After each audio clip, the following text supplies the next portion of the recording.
Sinisiguro ng pamahalaan ang napapanahon na paghahanda at distribusyon ng mga relief goods sa mga komunidad na naapektado ng kalamidad at iba pang crisis.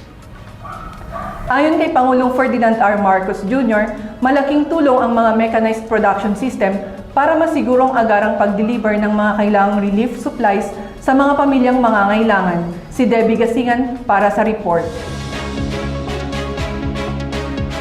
Mabilis na pagresponde sa mga sakuna ang binigyang diin ni Pangulong Ferdinand R. Marcos Jr. sa kanyang pagbisita sa bagong inayos na Visayas Disaster Resource Center sa Mandaue City, Cebu nitong Huwebes.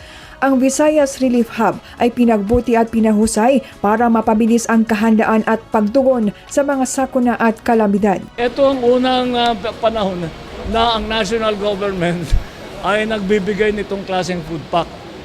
Nung nakaraan, kung saan na lang kumukuha yung mga biktima.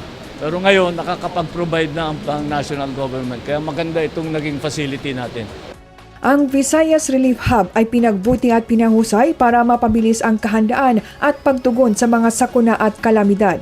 Ayon sa Pangulo, ang 5 bagong linya ng mechanized production system ay sadyang dinisenyo at ginawa para sa Pilipinas. Pinabibilis ng bagong sistema ang produksyon at gumagamit ng machine-operated vacuum sealing upang mapahaba ang shelf life ng mga food packs, maiwasan ang infestation at maging handa para sa pangmatagalang imbakan at prepositioning sa mga lugar na madalas tamaan ng sakuna.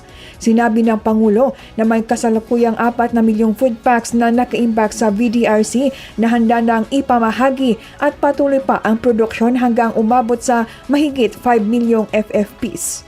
Sa pagpapalakas ng produksyon, mas mabilis at mas epektibong makatutugon ang pamahalaan sa malalaking sakuna kabilang ang mga liblib at vulnerableng komunidad. Debbie Gasingan para sa PIA News, Cordillera.